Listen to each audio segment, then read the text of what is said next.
we'll just do a little revision of what we did last year. So, we said that our being, what we call ourselves, is made up of three parts. The real part, the acquired part, the imaginary part. I'll write it down on the board so it will become more clear.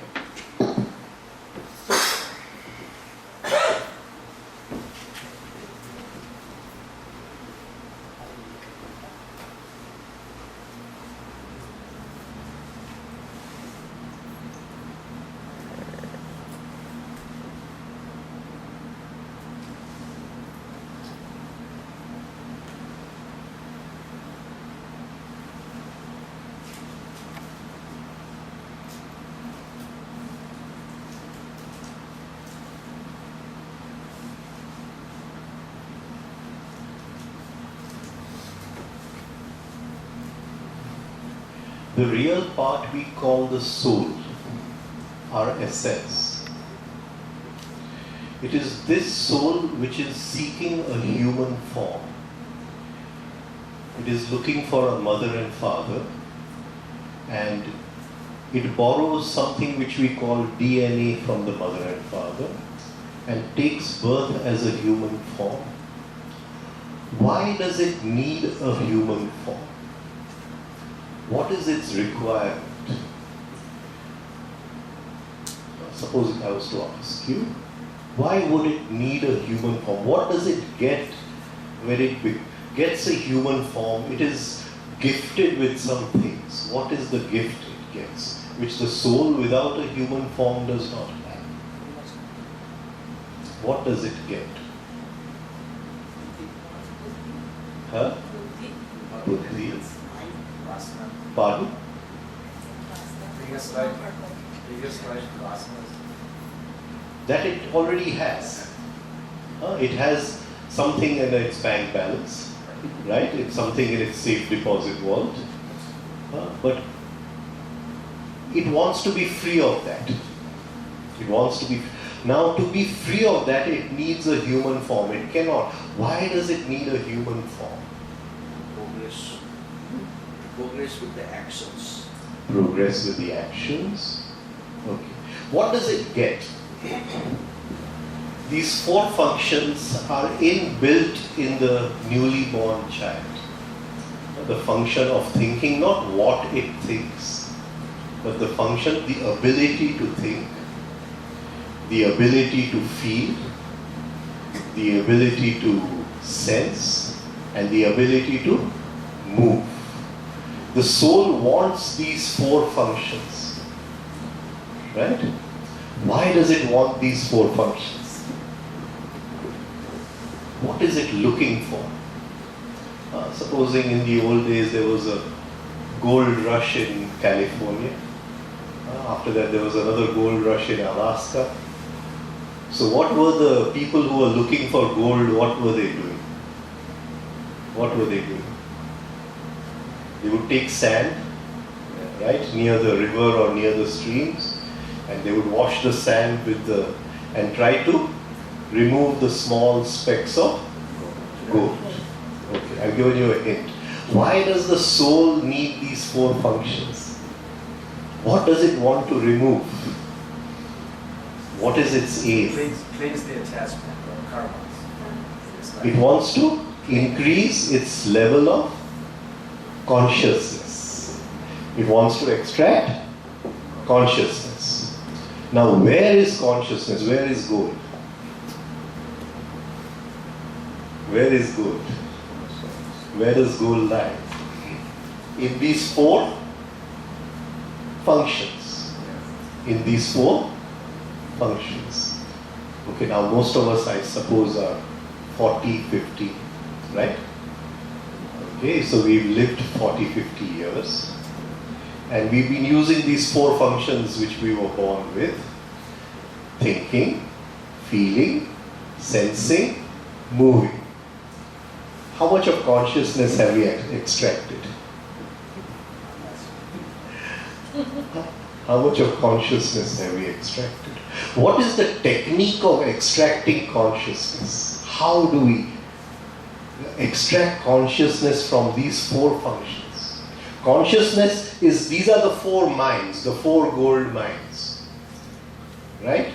The soul comes because he gets these four functions. It comes with only one aim, to raise its level of consciousness. It has only one aim in taking a human form. The fact that we forget our aim is a different thing. Right? But it has only one aim, and that is to increase its level of consciousness. It wants freedom from impurity, as he was saying, from samskar. Right? For that it has to increase its level of consciousness. So it goes looking for consciousness. And these are the four gold mines of consciousness. What does it have to do? What does it have to do? Because we are going to come to the Gayatri mantra, but if we are not saying the mantra in the way of extracting consciousness, then are we really utilizing the mantra? Right? We may be doing so many pujas and so many hours of recitation, right? Mantra, japa, what they call. But if we have not extracted consciousness, okay, I'll go into this now. Right? So these four functions come with a human form. This we took last year. I just wanted to repeat this little bit this year. Now, last year we also took the levels of human consciousness. So we'll just go into that again. Okay, I'll just complete the other two, otherwise we'll... right. Now, what takes birth is our real part, the soul. Then something is built upon that, and that is the acquired part. What does the acquired part start with? What does the acquired part start with? Knowledge. Pardon? Knowledge. Knowledge? Ego. Of what? Where? How? From something which is born real, right? It starts acquiring something. It acquires through thinking, it acquires through feeling, it acquires through sensing, it acquires through moving. Pardon me? Sanskar. No, but where does the acquired, medvelo bhag? Huh? Ek real part, ek acquired, medvelo bhag. What is the first thing we acquire? Very easy. Self-identity. Our Self-identity. Ego. Our name. What is the first thing we acquire? Our name. Name. Right? Name. The soul is not born with a name. The name is something which is given to him after being born. The acquired part. Right? Now, all of us have a feeling of I. Right? Have you ever observed your feeling of I?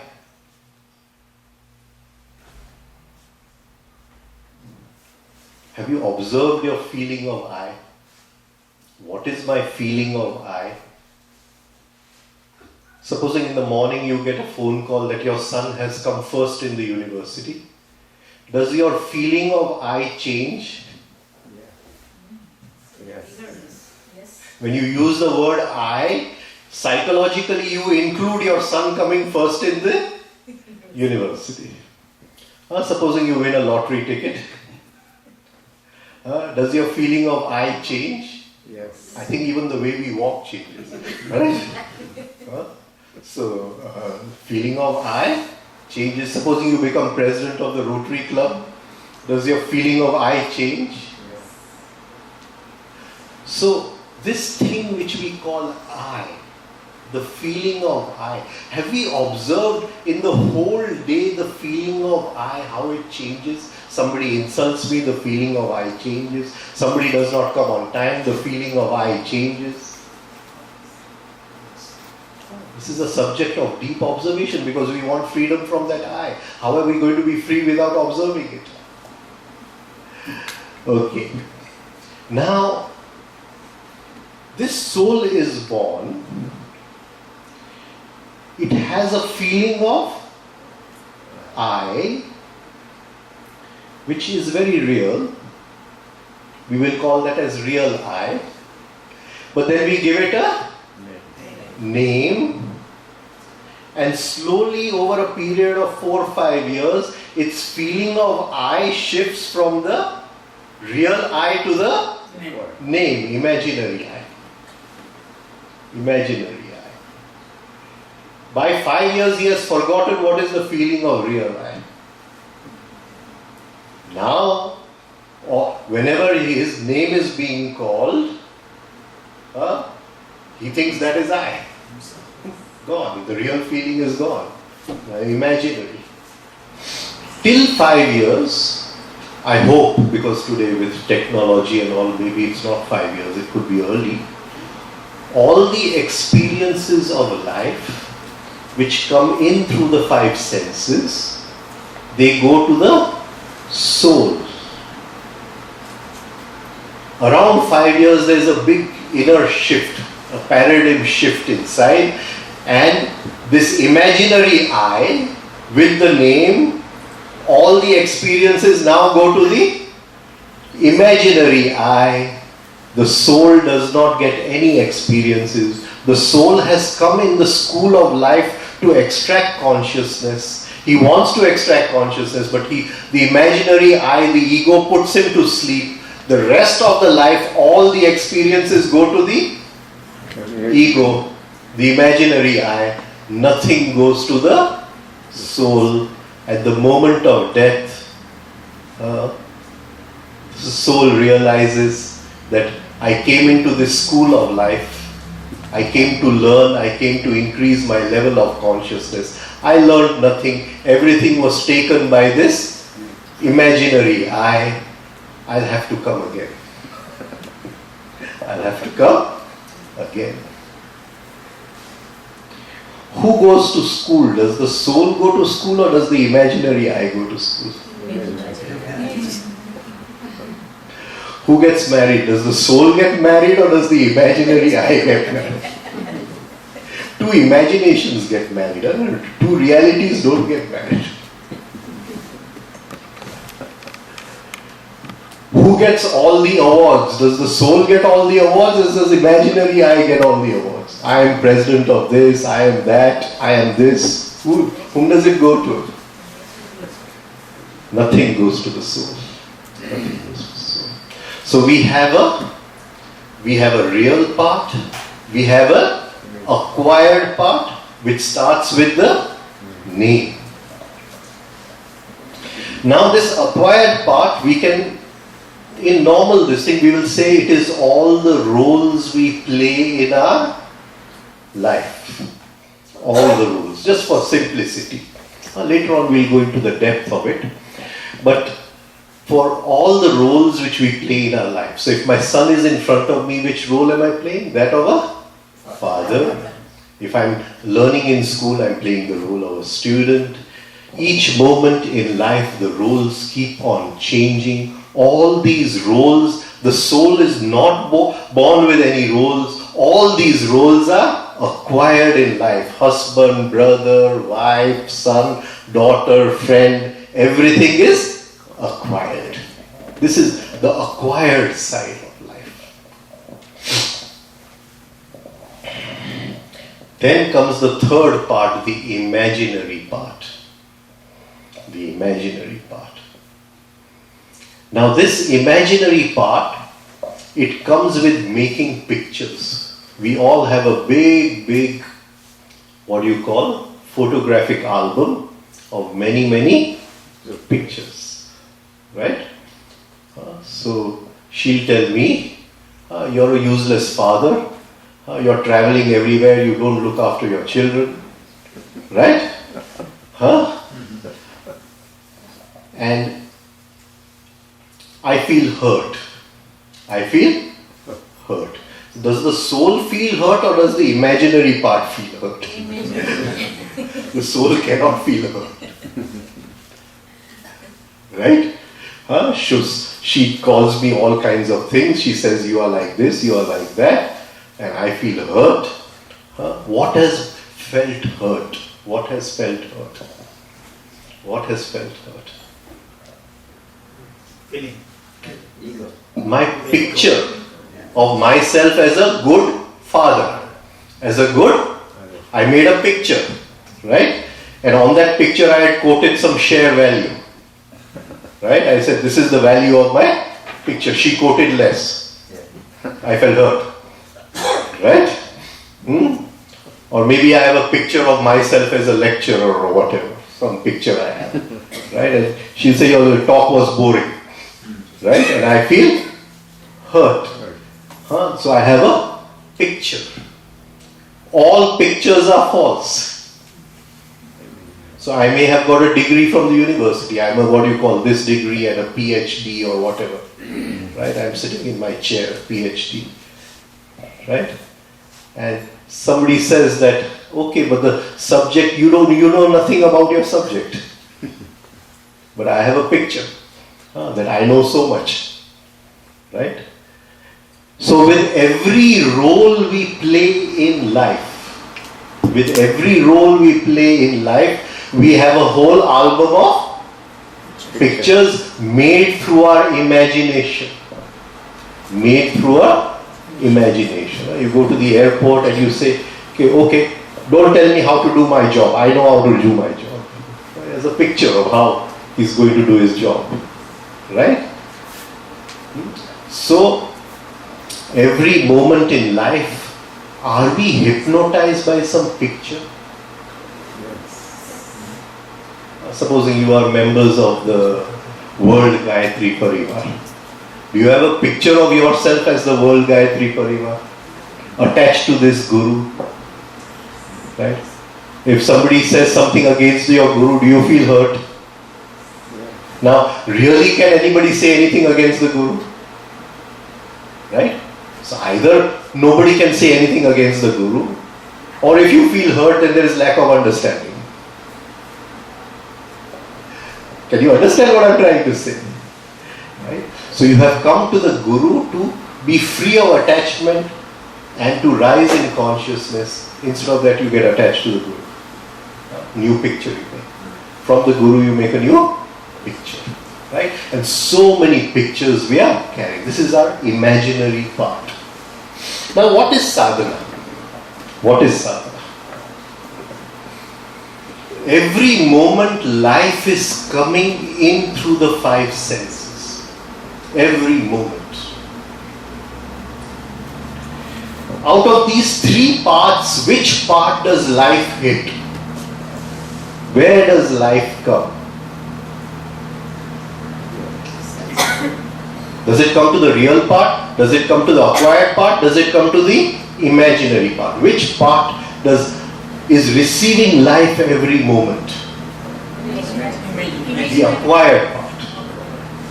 Right? Supposing I'm talking with her, we are friends. Right? So what she's saying to me is coming to whom? The role of a friend. The role of a friend. But I'm talking to my son. Then what is coming in is coming to the role of a father. Right? I'm worshipping in the temple. Then what is coming in is coming to the role of a devotee. You understand? Every moment in life I am in some role. And life is coming in to meet me in that role. Okay. Is this clear now? Right. Now let's see.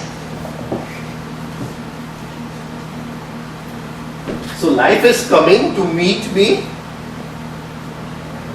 here. Now I have a choice. This is the only choice we have in life. The only choice. I don't know how many of us make use of it. Right? I have a choice that life has come here whether to make this powerful or to make this powerful. She says you're a useless father. Right? I feel hurt. And of course, there are many lawyers inside, good lawyers, better than the outside lawyers. So they start explaining my case to her, that how good a father I am. I have to protect my picture of a father. Oh, what a good father I am. Remember that when we were little children, we used to sing nursery rhymes. Little Jack Horner sat in a corner, eating his Christmas pie. He put in his thumb, pulled out a plum and said, "What a good boy am I." This is all we do throughout our life. What a good boy am I. So I have to protect. What a good father am I. I have to protect myself.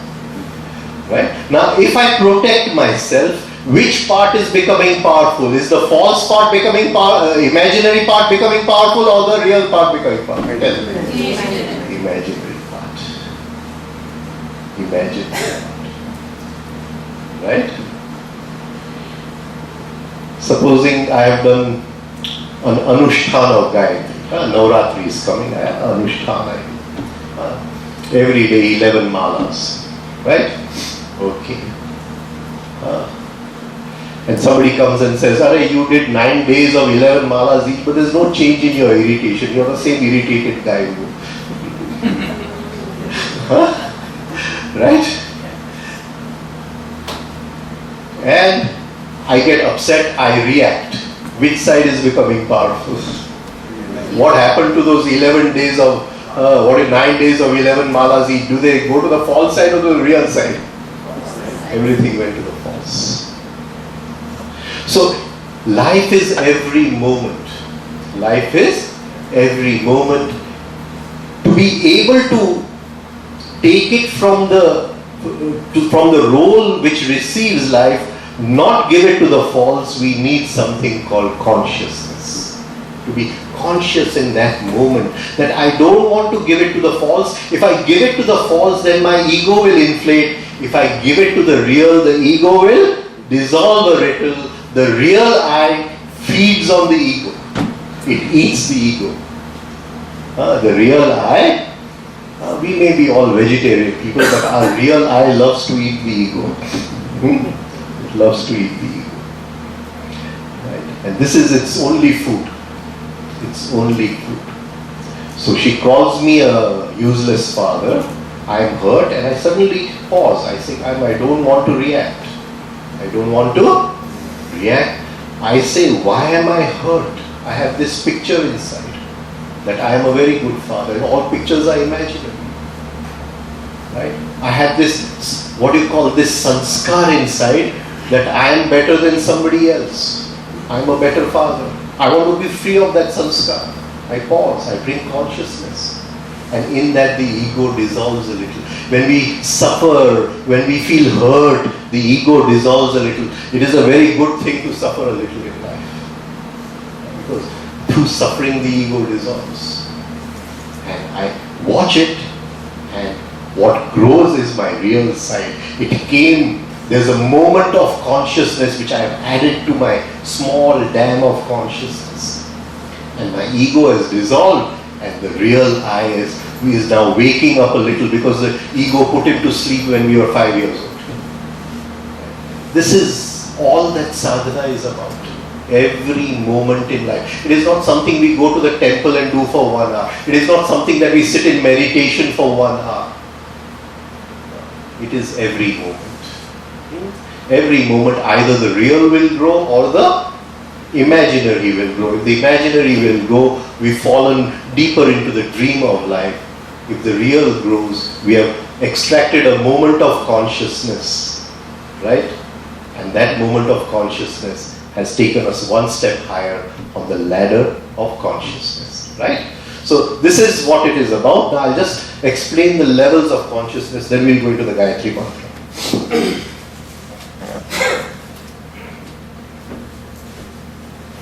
There are 4 levels of consciousness possible to bear. The lowest is what we call as sleep. Nindra. All the dreams we have at night are a part of this state. The second state is that of dreams. We won't use the word dreams, we will say psychological state.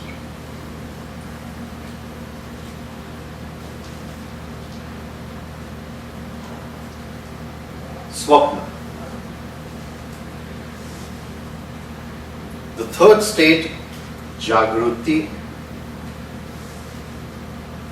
awakening.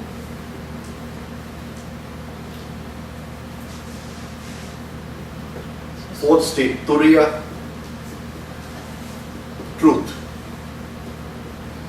These are the four states.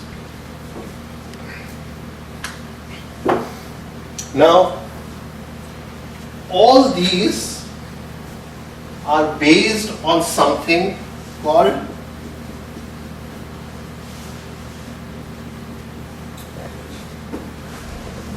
attention. Now we are going to first talk about 4 levels of attention, 4 different states of attention. The first is, I'll keep this, so I'll just have to write somewhere else. Here, zero attention, right? Zero attention.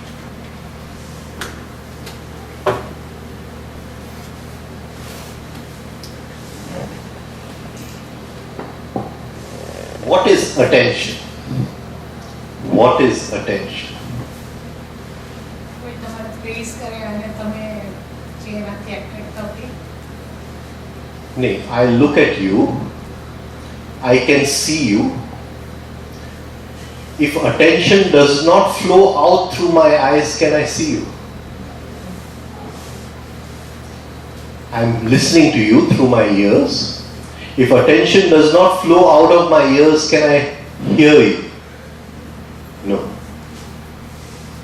Right? What is attention? What is attention? Dhyan. Consciously looking or thinking.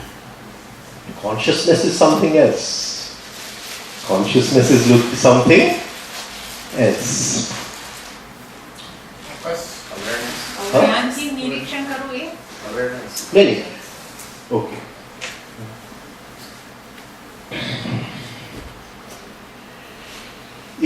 Does attention, can the senses work without attention? No. No. Huh? A dead body is there, the senses are there, but they cannot work because there is no attention. See, the Gujarati word is very good, but when I translate it into English, it becomes a little difficult. No? So the Gujarati word is jeev. Taro jeev kya chotelo che? Right? Where is your attention stuck? Taro jeev kya chotelo che? Right?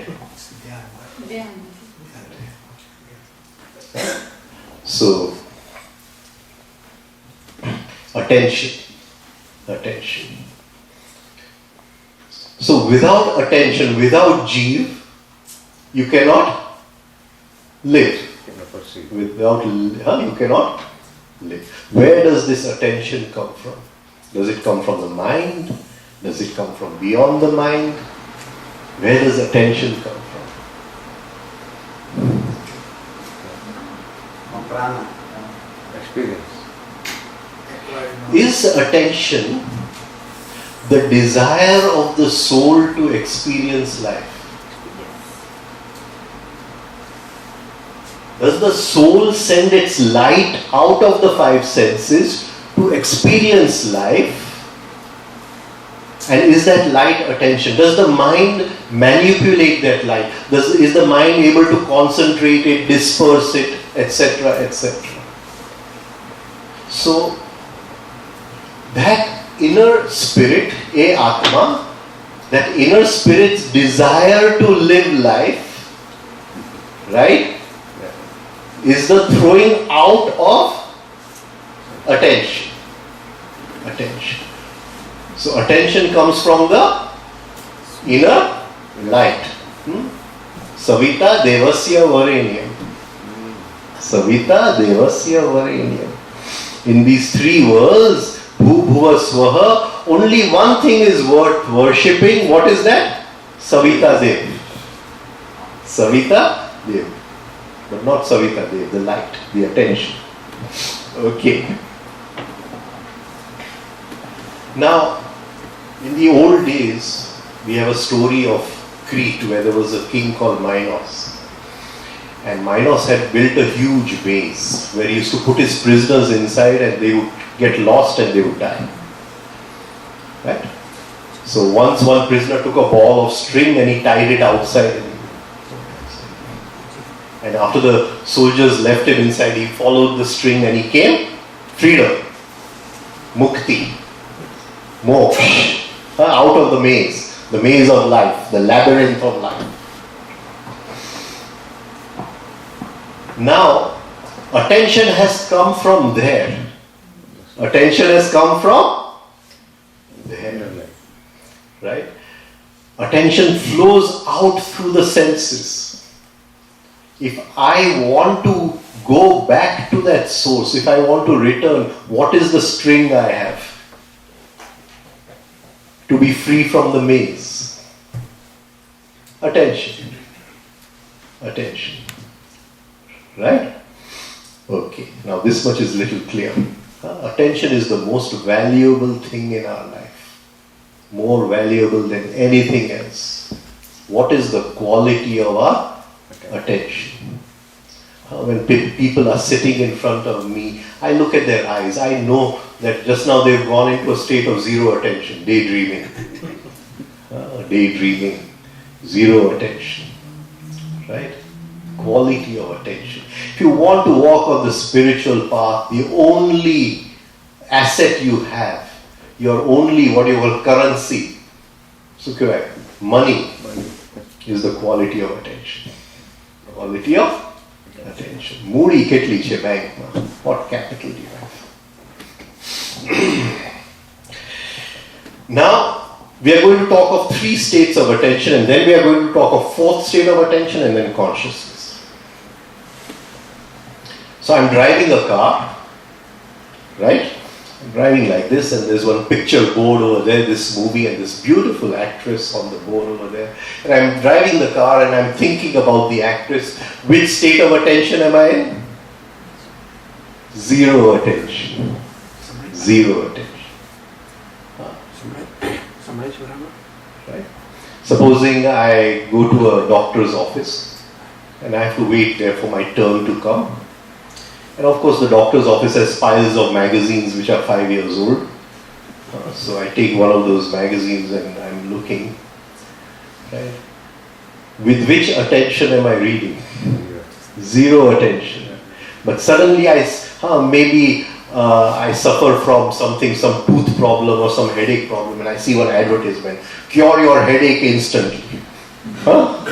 Cure your... And so from zero attention, I move to which attention? Attracted attention. The second level of attention is attracted attention.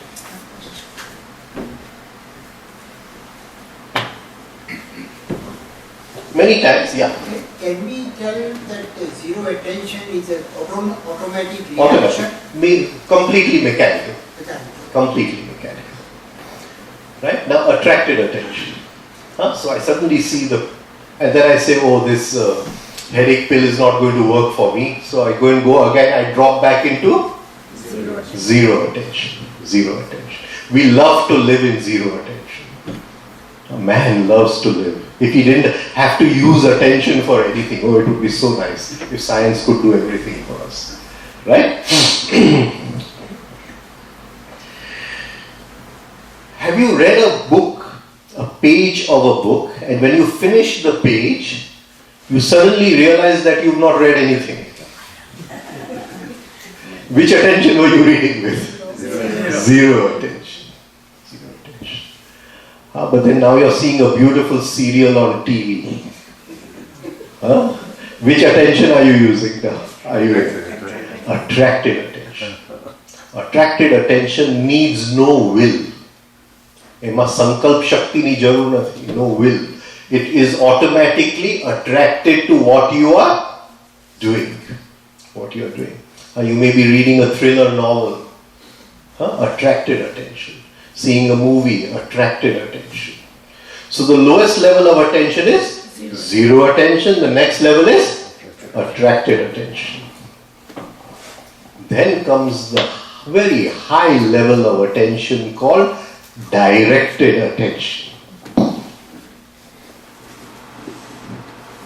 When we were in school and in college, we had to study for our exams. Which attention did we use?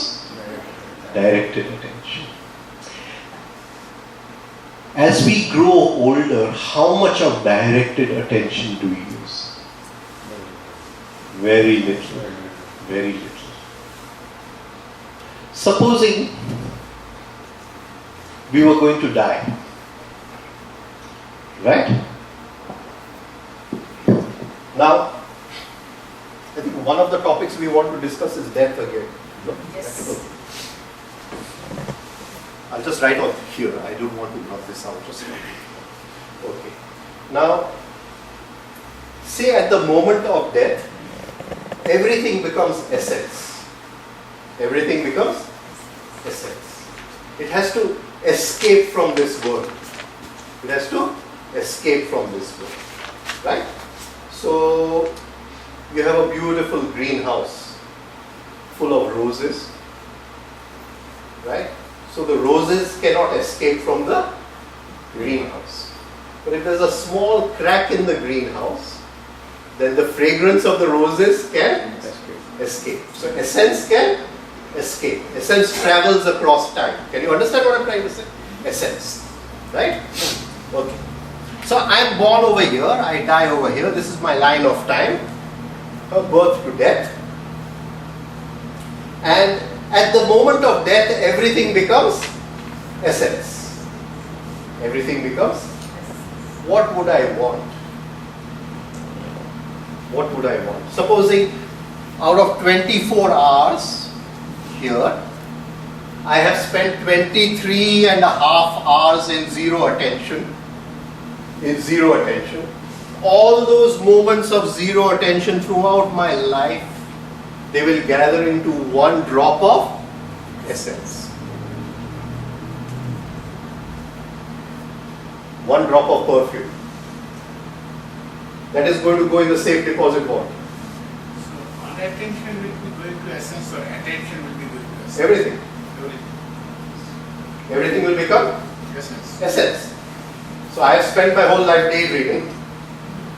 I spent my whole life daydreaming. So all those moments of daydreaming, right, they are going to become one drop of perfume that is going to be escape from this greenhouse, go across time. And when I am born, that is my bank balance with which I am born.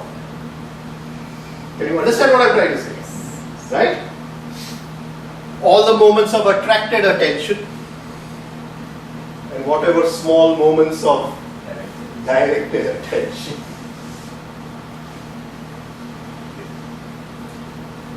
What would you like to take across? What would you like to take across? Right? Think about it. You can work in time, you can work in eternity. Can you understand what I'm saying? Right? I'm doing my job. Am I working in time or am I working in eternity? In time. Right? But during working in time, also we can work in eternity at the I same hope so. time. I hope so. At the same time. Right. Okay. Now what is working in eternity? What becomes the essence? Correct.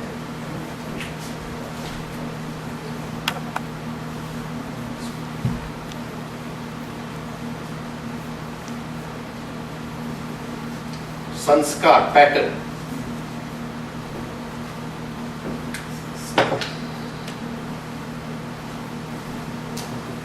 So you're working in your job, right?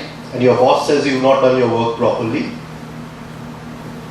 and you're irritated. What goes in time and what goes in eternity?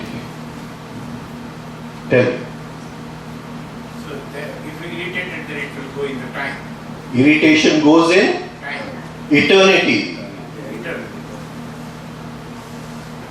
Irritation goes in eternity. What is the meaning of the Sanskrit word sanskar, memory pattern? What is the meaning of the Sanskrit word sanskar, memory pattern? I'll take out the word memory, just pattern we will use, just pattern. The repeated things. What I am living this moment. What I am living this moment. That moment when your boss told you what were you living? What were you living? Irritation. So you are giving your chitta, your mind, which pattern? Irritation. Your boss was not living the irritation. You were living the irritation. Every moment, what are you giving? Pattern are you giving yourself? Is that interpretation we give to everything what we see and interpret? That is irritation is one of the interpretation. Irritation is a Comes reaction. from the, comes from the, It is a reaction, right? And it is an interpretation which has happened automatically without consciousness. Right? Something has fired the neurons in the brain, the electricity has moved in a certain pathway, and that pathway is interpreted as irritation. Right? I don't like it. that is what we have to stop. You have to pause and observe. Don't stop it. We cannot stop it. The very light of observation will stop it. We'll come to that. We'll come to that. Don't stop anything. Bring light. In light, what has to go will go. Right? What I'm trying to say is the meaning of the word sanskar is this moment, what am I living? Supposing I've helped you with something. Right? You didn't know how to do your accounting. Right? And I did your accounting for you. And you say thank you. Now, what sanskar am I giving myself? If I feel that I have done something good, what sanskar am I? Feeling of meritoriousness. That what a good boy I am. Hi. What a good boy I am. Hi. Right? Have I helped you? No. What am I living that moment? I am not living the generosity of helping you. I am living what a good person am I. That is what becomes sanskar. My helping you does not become sanskar. Am I coming across in this? Am I? What am I living that moment? I may be giving a big donation to someone. Right? But I, the donor. Outside I am very humble. If you go to any of these kathas, you see on TV, everybody outside is wearing orange and white clothes with Ram Ram written all over it. Okay. Doesn't change anything. Doesn't change anything. Right? But outside I may be very humble, but inside I am enjoying that I have done something good. I am giving myself the sanskar of doing something good. Each moment, what am I living? In the end, that becomes essence. Now, am I little clear on this? Little clear on this.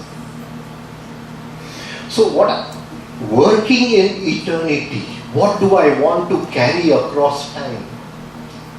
Two things. What do I want to carry across time? One, I've already talked about, directed attention. I want to have a very powerful attention.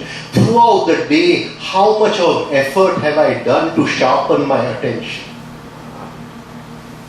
Or is the knife very blunt? What today have I put in to sharpen my attention? Because I want to carry that across. And the second thing I want to carry across is understanding, the power of understanding. So first is directed attention, second is understanding.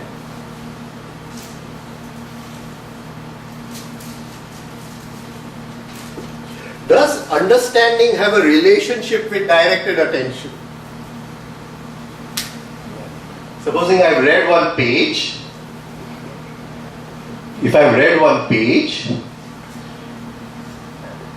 I have to read it again so I can understand it. I have to apply my attention through will, not willpower. Through will. I have to apply my attention. Okay, so Is that understanding subjective understanding? Subjective. So then your mind is also creating this understanding. It could be imaginary also. Right. Right? But if you've applied directed attention properly, then what happens in that moment of understanding? Dhyo yo naha prachodaya. It's not it. Yaha naha dhyo prachodaya. That is the actual word. Yaha naha dhyo prachodaya. In that moment, that tube light, forget what I have understood. It may be 2 and 2, 4. Right? I didn't know what was 2 and 2, 4. My teacher did this and this and this and this. He said, now come 1, 2, 3, 4. And suddenly, I got it. I got it. Whenever I understand something, is there for a small moment a matchstick on the flame of my buddhi? Is there a light inside? Does the tube light blink for a moment inside? Dhyo yo naha prachodaya. You see, we say the Gayatri mantra, but dhyo means the wick. The wick. Buddhi no vaat suke. The wick of the buddhi. Does it become prachodaya? Do you put a matchstick to it? So whenever I understand anything in life, is there an inner moment of the flame coming in? Can you understand what I'm trying to say? Spark, yes. Is it an insight? What we call? Yes, you understand something. It's as if you digested something. Just as you've digested and enjoyed the food, you've digested and enjoyed something. There's a kind of inner, ras ayvoeba. I don't know how to say this in English. There's an enjoyment. I got it. Right? Is that connected with directed attention? So what I'm trying to say, when we work in eternity, what do we want? What essence do we want to take across this, limitation of linear time? Limitation of linear time. Two things. More and more moments of directed attention and more moments of understanding. Because it is that understanding for which we are saying the mantra. And unless we can gather more and more light of understanding, what is the use of saying the mantra? Can you get what I'm trying to say? Because each understanding is a flame. Each understanding is a flame inside. And slowly we are collecting that light. And at the moment of death, all those moments of understanding will come together and we'll take them across. In 1987 we were reading one book. In a small group. And I used to see that to read one page, I would have to read it 10 times, 20 times with directed attention. But there was one person in the group, he would read the page once and he would explain it to everybody. What has he?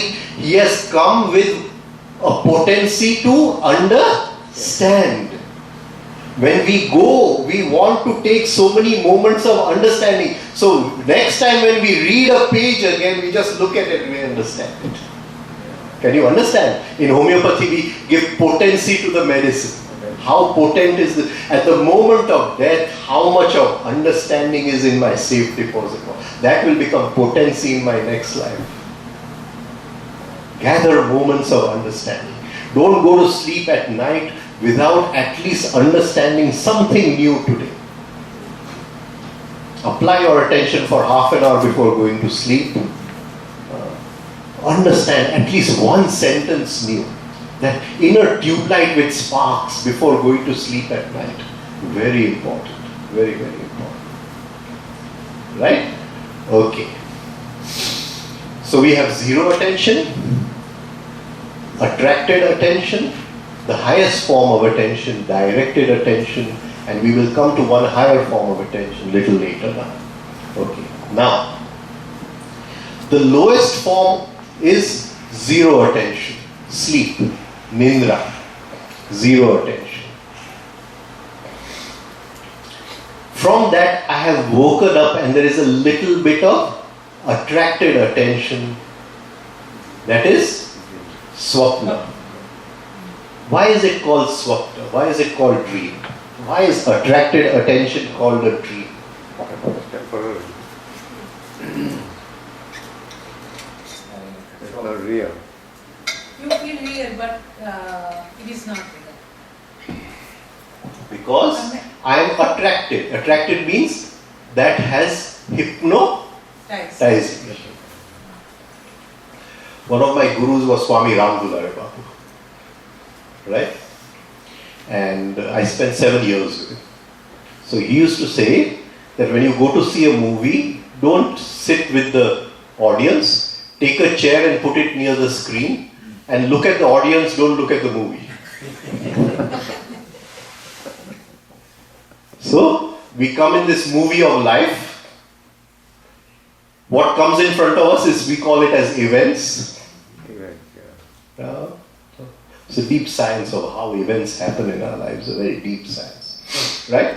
And each event, our attention is attracted, hypnotized, and that is why it is called a state of swapna.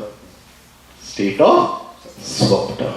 Right? So the lowest form is zero attention, nindra. The second form is swapna, attracted attention. The third is jagruti, the state of awakening.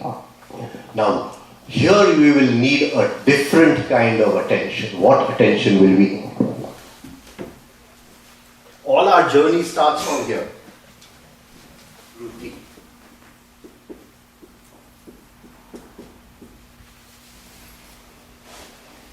Don't say directed attention. Directed attention is very close, but we have not yet come to this state, awakening.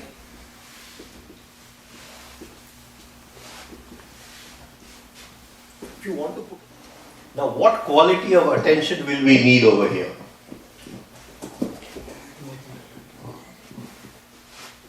We're going to bring it down to now.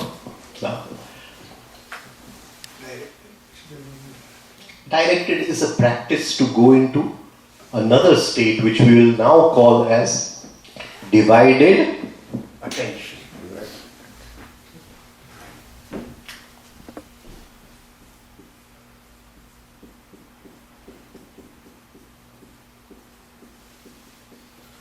The characteristic that we are making an effort to live in the state of Jagruti is our attention is divided. If it is not divided, whatever we are doing, we are in the state of swapna, dream. Whether we are doing puja, whether we are doing meditation, whether we are doing prayers or anything, yagna, if we are doing it without divided attention, we are in the state of dream. This is the characteristic of the state of awakening is divided attention.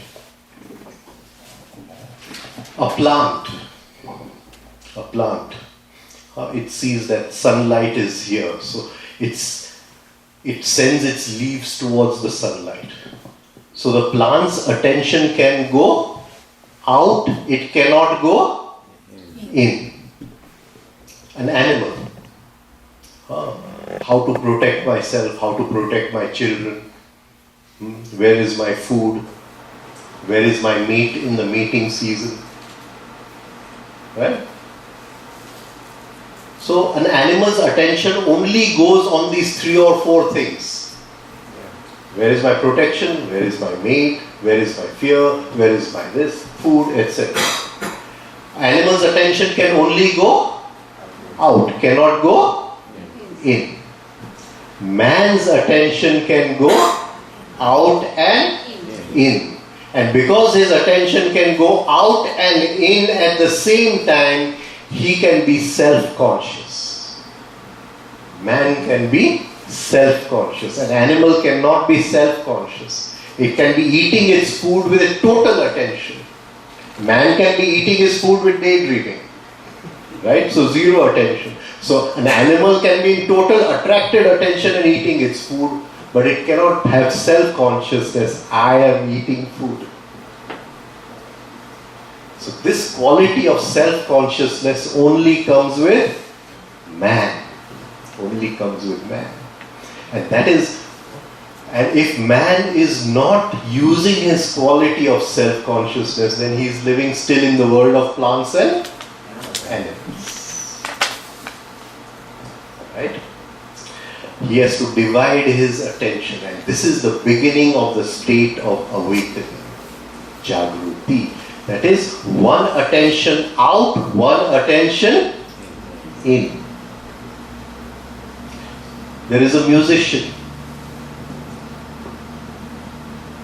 He is playing a beautiful piece of music. His attention is totally in the music.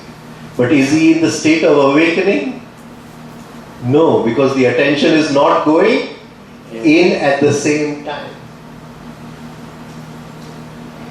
Can you understand what I'm trying to say? So, the characteristic of this state of Jagruti, this state of awakening, is divided attention.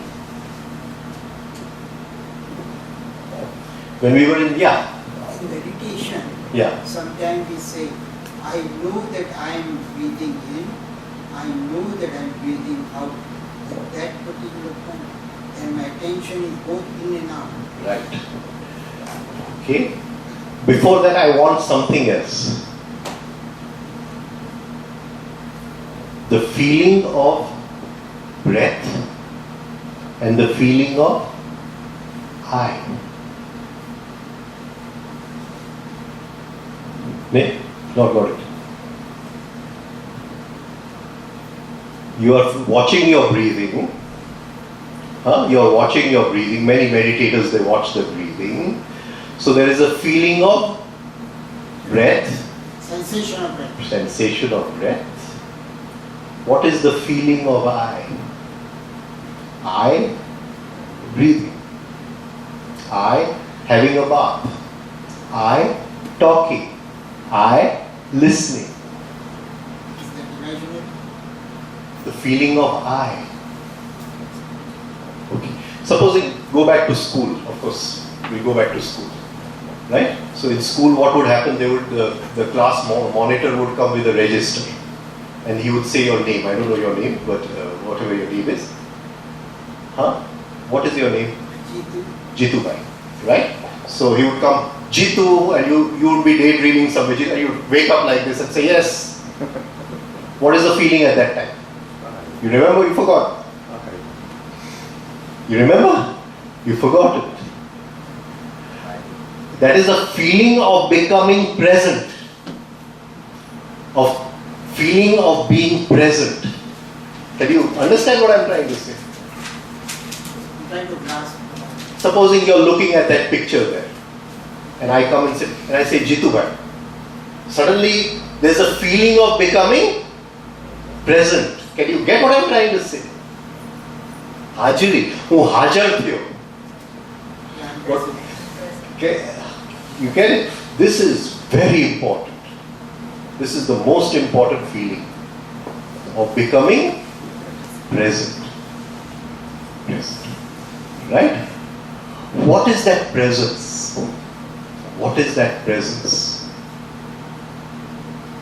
Presence of real, this when you meditation and when you breathe, one is the feeling, another presence should be of the real I presence. Presence, but you will try to get it, you won't get anything. You will get the feeling of your breathing. Maybe if you're trying to observe your thoughts, you will get a feeling that something, but the feeling of who is observing. The feeling of who is observing, more important. Right? And that, you have to catch this. When I call your name, suddenly you become present. We won't call it present, we will call it presence. We will call it presence. Presence. So, there is one arrow of attention inside, one arrow of attention outside. You're listening to me, but You're trying to feel yourself at the same time.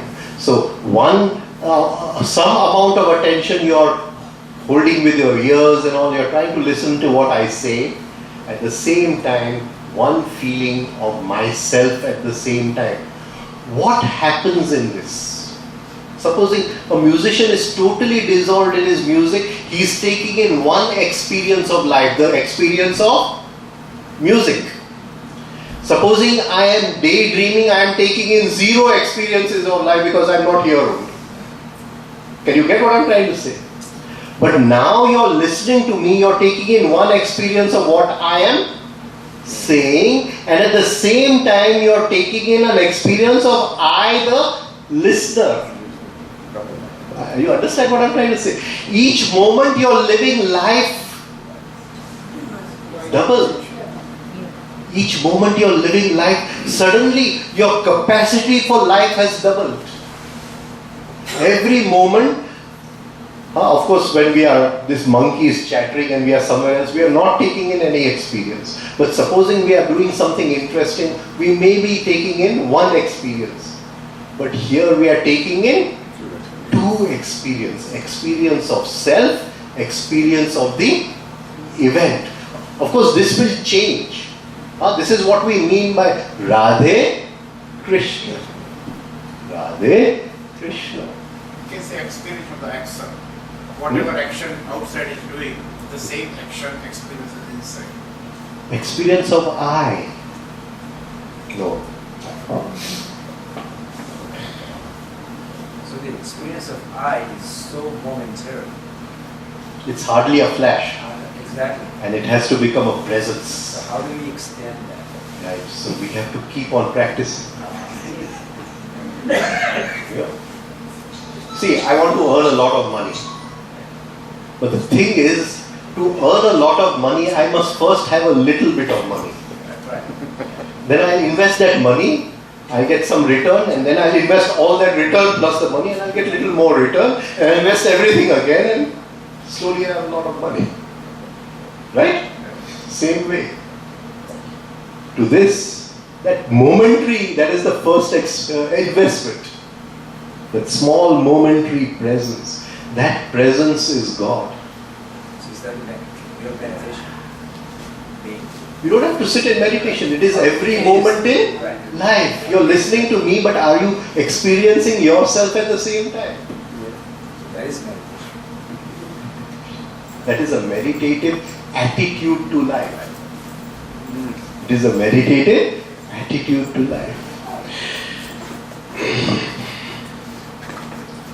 Supposing I'm in a lot of debt, right?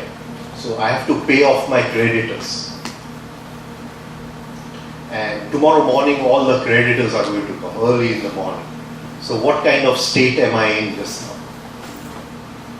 It's a big debt. There's going to be a line of creditors in the morning. Right? So what kind of state am I in? Tension, Fear, everything. And then supposing somebody comes, don't worry, I'll pay off all your debt. What happens in that one moment? Maybe the deepest relaxation I've ever experienced. Right? When you start holding your presence, in every moment in life, a point comes when the presence is there. And that presence, even 1,000 years of pain in that one moment is washed away. Right? All the creditors are paid off. Presence. That way. Now, what you said. You hurt me. So I feel hurt. Right? I'm holding presence. So there's a feeling of hurt. There's a feeling of presence. After 5 minutes, I forgotten your hurt. And my son comes and says, I stood first in the exam. So there's a feeling of joy, feeling of I. Right? Then I find a note from my wife, no lunch today. Yesterday's dinner is lying in the fridge, just heat it up and have it. I'm coming late in the evening, I'm very busy today. So again, there's a feeling of sadness or whatever, upsetness or whatever, right? And there's a feeling of I, presence. What I'm trying to say is life is a flux. Suddenly I was happy, suddenly I was sad, suddenly I was suffering, suddenly I was disturbed, suddenly I was upset. In all that, the feeling of I, will it change? No. Life keeps on changing, but that feeling of I will not change in any situation. He is insulting me, I am feeling bad, I am suffering. Feeling of suffering is different from feeling of happiness. But in the feeling of suffering, the feeling of presence is the same. In the feeling of happiness, the feeling of presence is the same. It does not change. So, we have double arrowed attention. We hold something which we call presence.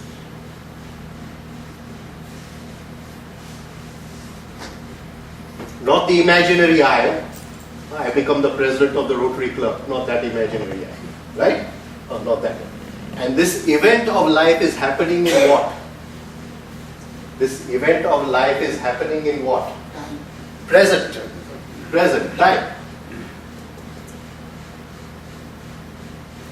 This event of life is happening in the present.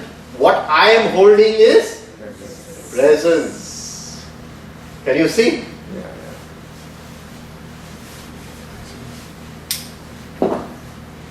See, Socrates was dying. So he's drinking this poison as if we are drinking a cup of tea. And he was the first homeopath, Socrates. Because in homeopathy, all the experiments are done on human beings. The first homeopath was Socrates, even though Hanuman discovered homeopathy 150 years ago. Right? So he's saying that now the poison is in my legs and I can't move my legs. But he's saying nothing has happened to Socrates, the person who's watching this. And he said, slowly the poisons went to different parts of his body. He says, I can't move anything, but nothing is happening. The presence which is watching all this, nothing has happened. It is still the same. And he says, these are my last words to you. After that, my tongue is going to be paralyzed. I'm not going to be able to say anything. But that which is watching, nothing has happened to it. What is he saying? This presence is in eternity.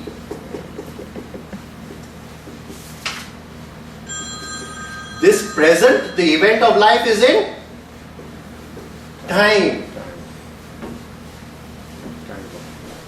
Your breathing is in time.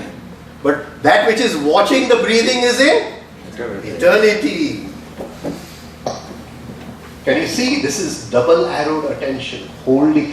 Then you are in a state of awakening, and as that becomes more powerful, the state of awakening also increases. Right? Everything in life has a double joy. Double joy, because you're extracting more and more from life. You're taking two experiences at the same time. That is why we call Krishna as Makhan Chor. He steals from life. That is why we give Ganesh the vehicle of the mouse, Mushak, that which steals from life. He steals from life. Right? Okay. So, now, the most important thing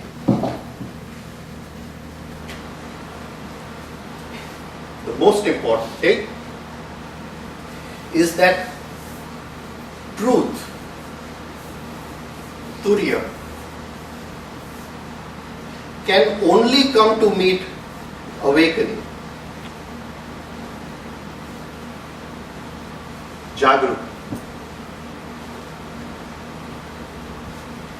So the minute we start practicing this, Anu Autaranthai, we invoke this. We don't rise up into truth. Truth comes down to meet us. What our state of awakening is.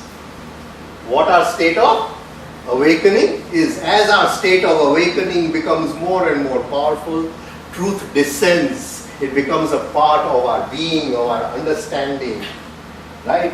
Of our touch, of our speaking, of our relationship, right? So it descends into this state. We have to make an effort to remain more and more in which state? This state. Now whenever we go to a temple, whenever we are saying any prayers, anything, if we are saying it from just single arrowed attention, we cannot contact this state. Can you understand what I am trying to say?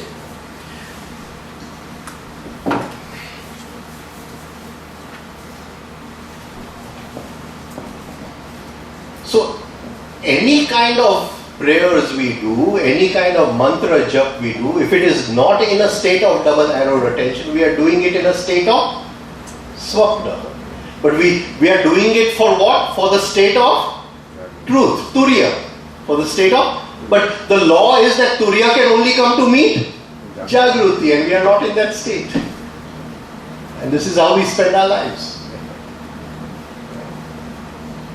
See, many people, they come and they say this and that, and I say, okay, you go for the puja.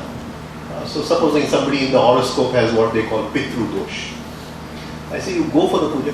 So they say, but the priest is saying the mantras mechanically.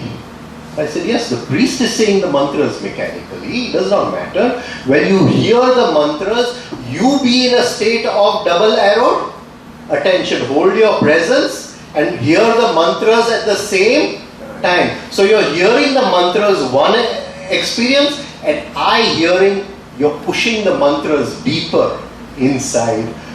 Whether he is doing it mechanically or not, you don't bother about that. The mantras will hit the prana at the right places. It will awaken the block. It will remove the blockages in the prana, like you go for a bypass or whatever the thing is, yeah, and remove the blockages in the arteries and all that. And the prana will start free flowing again. Right? That is what we mean by whatever, pitru dosha, whatever. Right? Okay. So, whenever we are practicing any kind of, please see that we make an effort to remain in this state. These are the 4 states of human consciousness: sleep, dream, awakening. And awakening is a big range from low to higher. And as we go deeper into awakening, the truth of life, the laws of life come to meet us. Right? I wish I could talk some days on those laws with you. There are only 2 laws in life. And we'll be able to see those laws in action. See how those laws work. So with this background, I wanted to enter into the Gayatri mantra, why we are doing it. Now,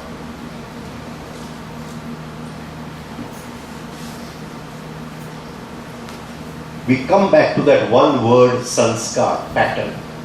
One word, because the Rishi is going to say that tat bhargaha dhimahi.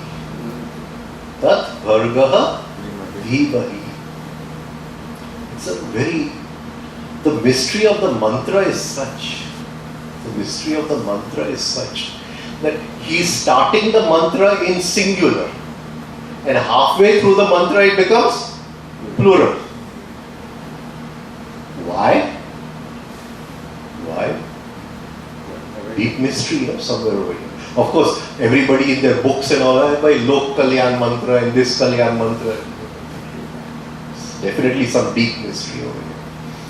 Can you understand? So he's saying, Tat Bhargaha Dhimahi. Dhimahi means we are meditating.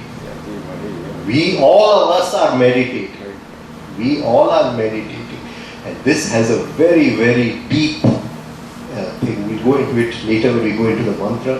What I'm trying to say is that he's not saying that you do puja of Savita Dev. He's saying you do meditation upon the Bhargaha of Savita Dev. And here is the whole mystery. Here is the mystery. He's not saying you worry about Savita Dev, you worry about the Bhargaha of Savita Devi. It's a singular aspect. Huh? And Dhimai I understood. What is singular? Singular. Oh, who was for her? They are all singular. All singular. Savita Devasya Varene. Then he goes, Tat Bharga Dhimaya. Dhimai suddenly becomes plural. Suddenly it becomes plural. The deep mystery is put over here.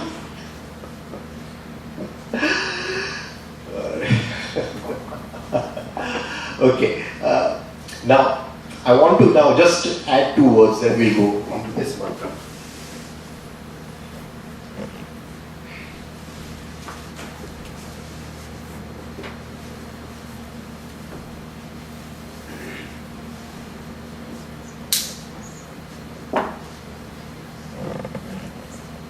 Essence. Essence.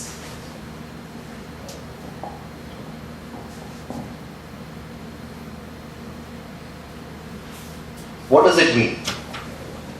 What does it mean? What does it mean? Take this as sanskar, pattern. What does it mean? I have called your name, you have said, yes, I am here.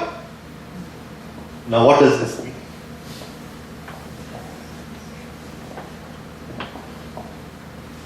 Supposing we are all sitting over here, I ask you, are you trying to feel yourself while listening to me? So you remember for a moment, you try to feel yourself, and then again after a few moments you have forgotten. Then again you remember, again you make, right? So every time you come home a little, what is noted? His presence. Or what? His presence. What has been noted?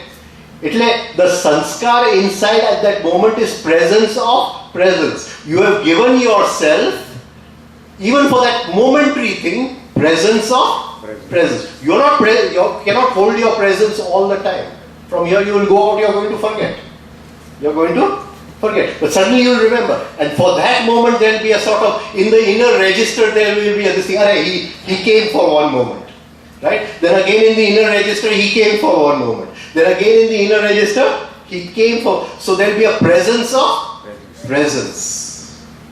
Can you see? He's saying don't worship presence. He's not saying Savita Dev, you worship Savita Dev. You worship the Bhargaha of Savita Dev. Savita Dev is presence. But he's not saying you were, he's saying, Varva Yogya, worth choosing, worth worshipping. But worth worshipping. But he's not saying meditate upon that. What is he saying? Meditate upon its Bhargaha. Can you get what I'm trying to say? So, what will happen at the moment of death? All those moments where the presence has been noted inside will gather, and when you again start your journey in your next life, you will start from there. You will start from there, that you have gathered so many moments of holding your presence. Hajar chu. Pacho chai. Hey, Hajar chu.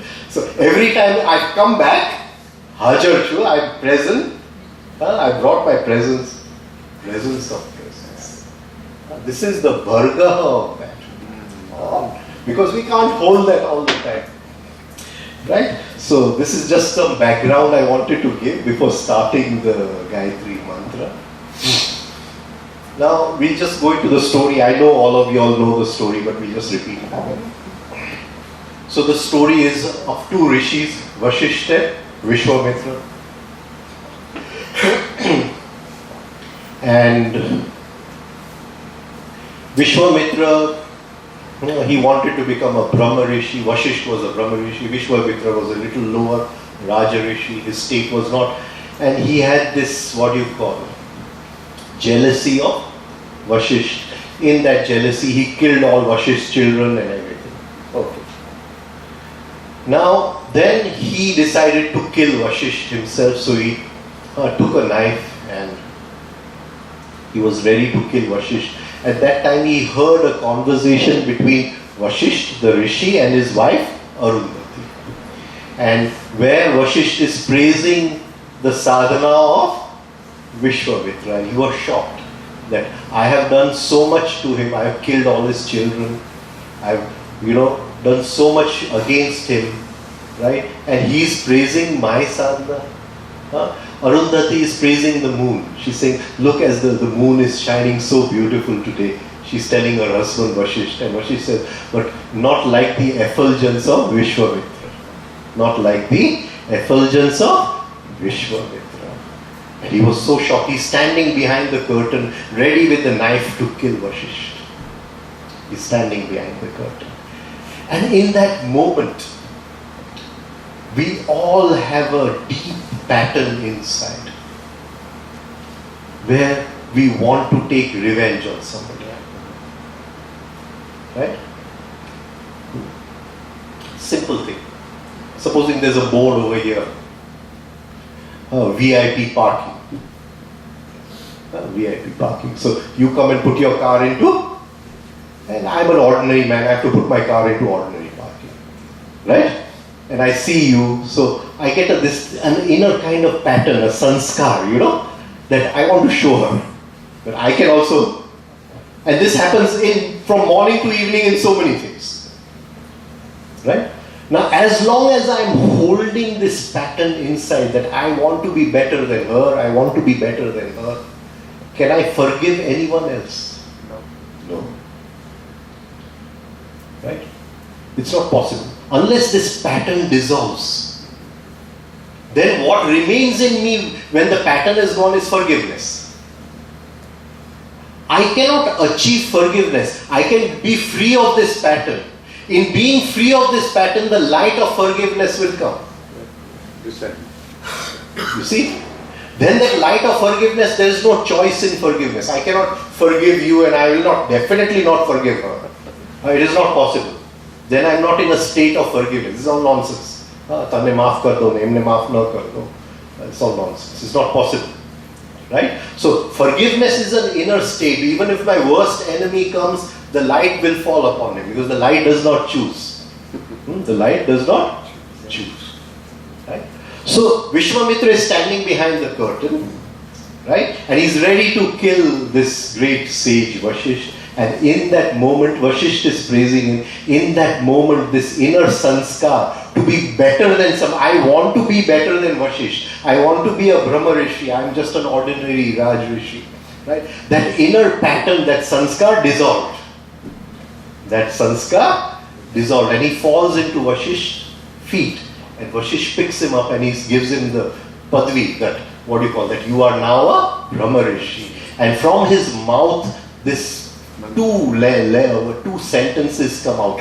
Tat savitu varenyam bhargo devasya dhimahi dhiyo yonah prachodayat.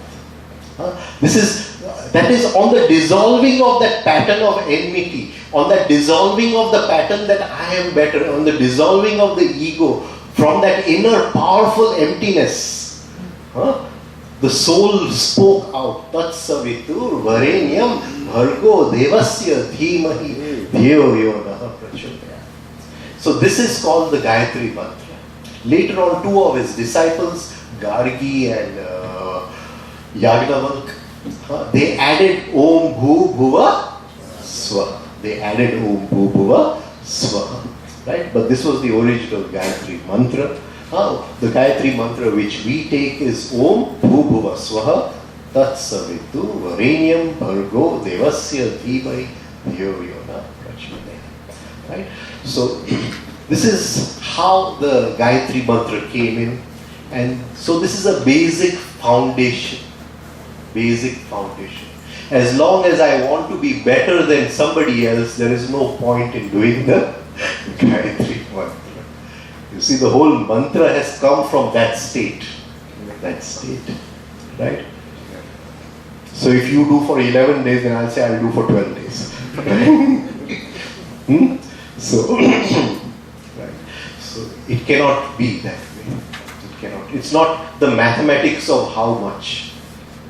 It's the mathematics of how powerful. Even one mantra can be more powerful than thousands of mantras. Okay. So this is the background. Now we'll go into the mantra. What is Omkar? What is Omkar? What is Omkar? What is Omkar? The state of all the, what you explained, Swapna, Jagrat, Susupti, Yes. Turiya. See, two people are in love, very much in love with each other. So they're sitting on a garden bench. This person has not told the girl that I love her, and the girl has never told the guy I love her. Right?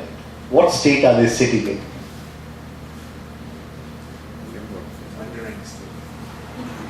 They must be in a lot of tension. She wants to say and he also wants to say, but none of them can say. So between the two of them, what is there? There's a lot of tension.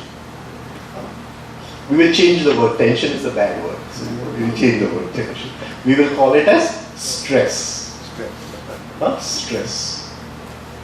Similarly, we say that divine wholeness, that absolute Paramatma, whatever we want to call it.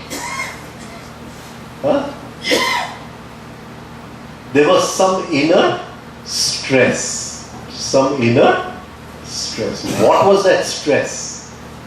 What was that stress? And we won't call it ordinary stress because it's in that absolute divine. We will call it as causal stress, cosmic stress. Right? What was that? What was that? That he wanted to create from that nothingness, that state of rhythm and balance, where everything was in a state of rhythm and balance, so no creation. He wanted to create. He wanted to create. So definitely in that, his inner desire, which we call as sankalp, we don't call it as desire. He has no desire, we have desire.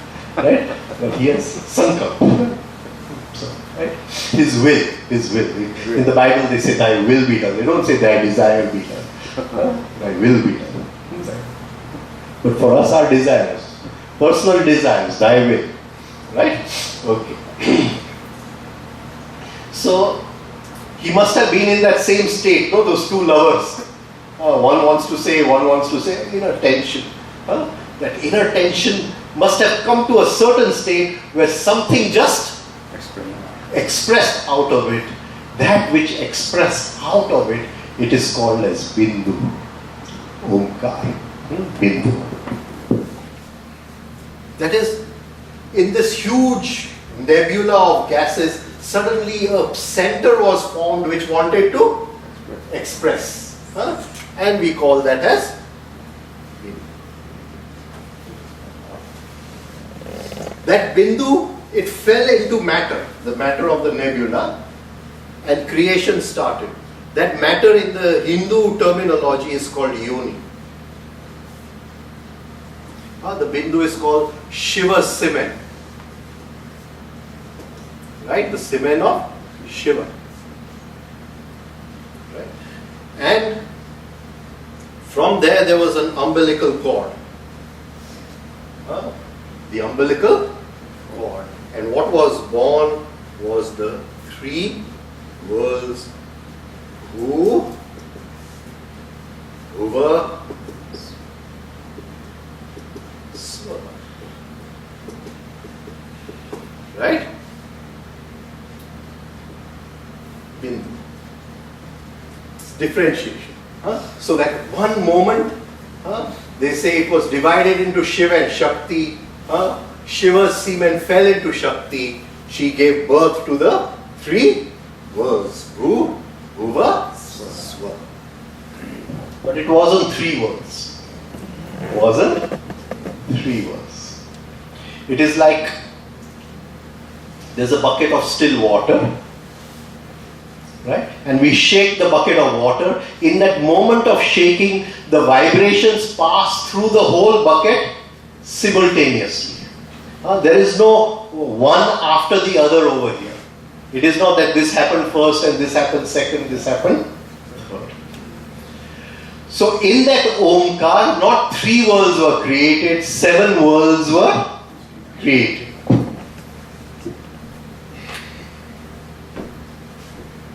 So we say 7 worlds. The first are Bhu, Bhuva, Swaha, then Maha, Jana, Tapa, and from which everything came out, Satyam. The 7 worlds. So the 7 worlds are an intrinsic part of Omkar. So that is why many people say, is the Gayatri mantra only of the physical, the molecular, the electronic, Bhu, Bhuva, Swaha, or is it of all the 7 worlds, Maha, Jana, Tapa, Satyam? Because the Rishi has put Omkar in the beginning, it is of all the 7.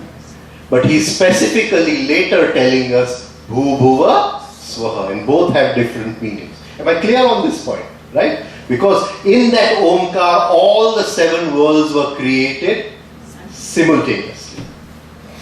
Now the question goes that were they created at some time in the past, or is the creation every moment?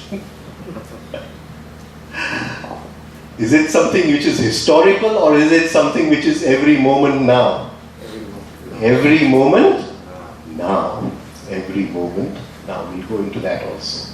Right? So he starts the mantra with Om. And I'm going to teach you how to say the Omkar. Last year I taught it. I have made some changes this year in the Omkar. I'll just take that because now our time is getting over. So I'll just take those changes and then we'll go into Gayatri mantra tomorrow. Now, any mantra, any prayer, there is a movement of vibrations, right?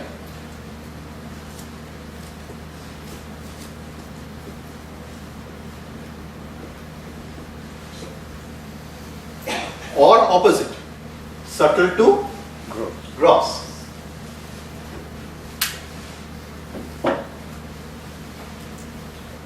स्थूल से सूक्ष्म या सूक्ष्म से स्थूल. Right? Now we say the Gayatri mantra Tat Savitu Vareniyam. We are moving from gross to subtle. Bhargo, gross. Devasya, Dhimati. Gross to subtle. All mantras which will take us to higher states of consciousness will move from gross to subtle. But supposing I want to earn some money, then I can't have a mantra. It could take away all my money. Right? Gross to subtle means that all the money comes from some central bank. You don't own any money. Right?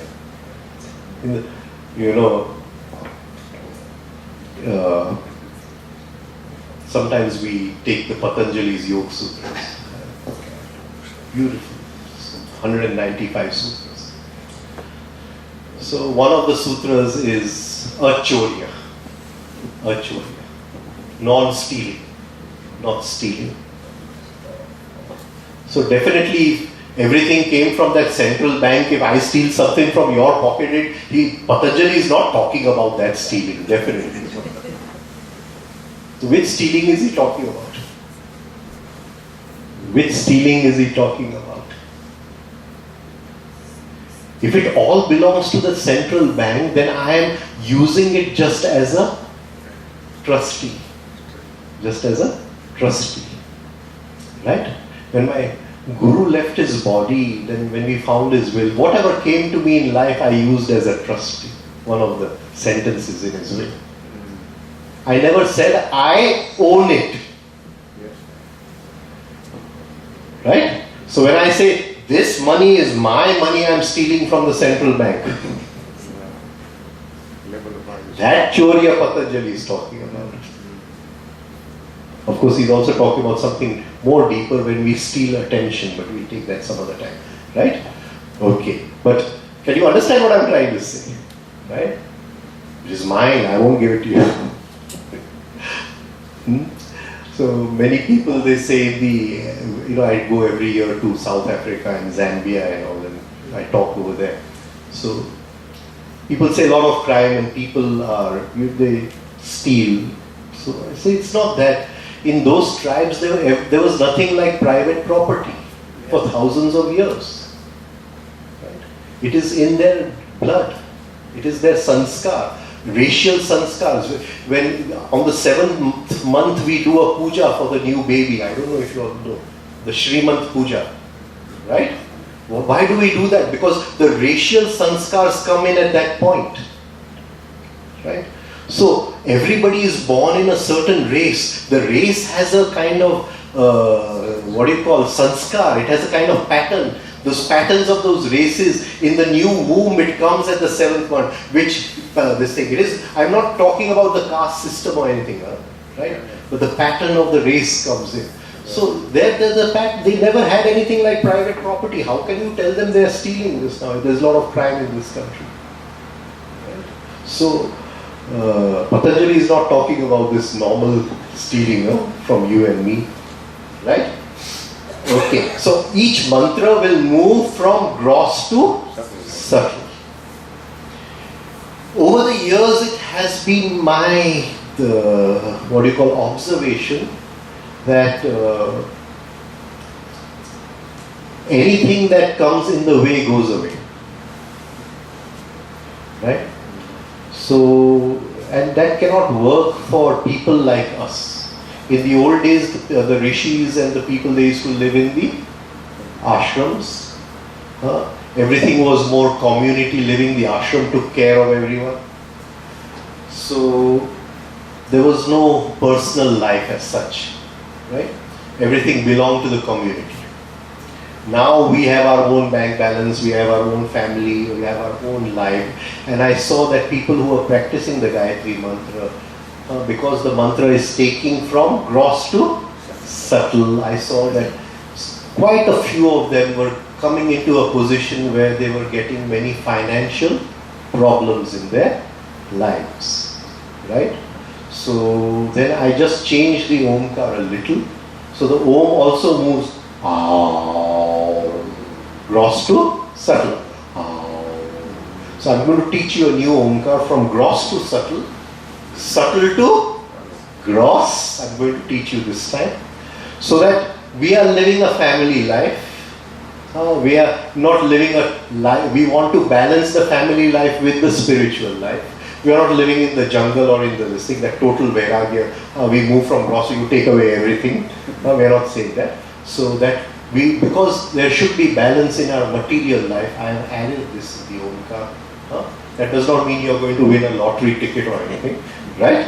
But it will help you to bring balance in your material life also, so that your spiritual life progresses. So the Omkar which we will do tomorrow, I'm going to teach you the new Omkar. So we'll first do that and then go into the depth of the mantra tomorrow, right? I'm sorry I've been taking too much time. Also tomorrow 9 to 11 o'clock in the morning. It's here? Yeah. Here? But 9 to 11 we're doing the exercise, no? Or Yes. we'll do the exercise. So I'll take the Omkar also tomorrow. Yeah. I'll take the Omkar in the morning, so then we have more time in the evening, right? So morning I'll take the Omkar tomorrow. First do the exercises, right? Okay, thank you. Yes. So when you said that we need two things, one is the understanding and one is the undivided attention, then why did you say that we need Jagruti before that? Jagruti is a state of dividing attention. So why we don't want, why we want those two and not Jagruti when we from birth to the last, where everything becomes a presence? Why we are not striving? So I said presence of presence. So every time I make an effort of holding my presence, something is registered. Just as the moment of understanding. There is a moment of holding presence. So that is what? Presence of presence. Then at the moment of death, all those moments will gather together, no? And they become one. That much I'll be able to hold my presence. That is Jagruti. But then you are saying you want understanding and undivided attention. No, what I said, what things do we want to gather? Directed attention and understanding. So directed attention is connected with understanding. what wealth do I want to gather? Say I'm 62 years old, right? Say if I'm going to live for another 5-10 years, then what do I want to gather? I want to gather more moments of understanding, more moments of directed attention, increasing the power of my attention, and more moments of awakening, holding my presence. These three things I want to gather in my safe deposit vault before I go. This is what I mean by working in eternity, right? But working for my job, working for my children, working for everything else is working in time. So these three things is working in eternity, right? Yeah. The essence can be considered also the kind of karmas, either bad or good. Final essence also considered as a kind of karmas.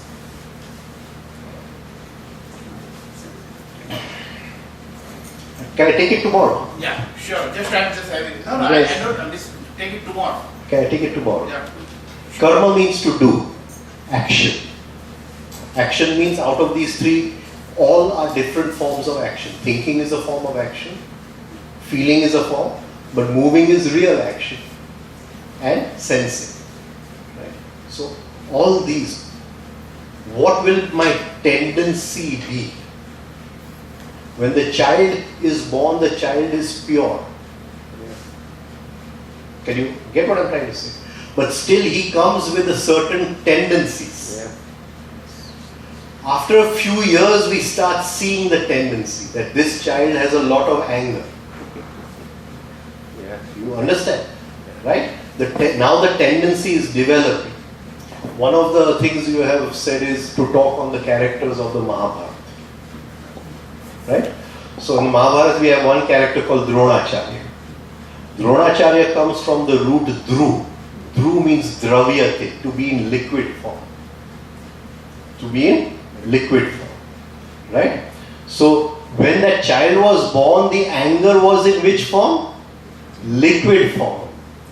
But as he started action, living that anger, he got angry on you, then he got angry on her, right? It kept on repeating. This repetition is called acharan, Drona Acharya.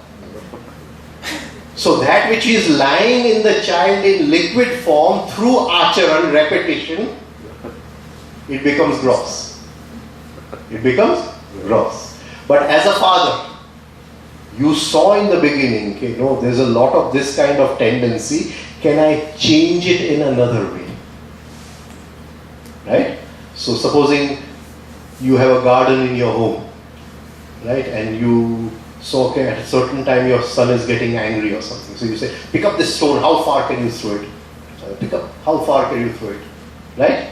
And after about 5 minutes his anger goes away. You know? So that liquid thing now you are giving another form. Through acharan you are giving it another form. Can you get what I am trying to say? Okay, that is parenting. That is called parenting. Right? But the child comes with different tendencies. That does not mean that those tendencies have to manifest. Yeah. They can be changed because they're still liquid. They're still liquid. So he is pure, everything is in liquid form. But what comes out? Usually the same thing just repeats. You can format The it. same thing repeats. Right? Okay. Thank you. Right. Good night.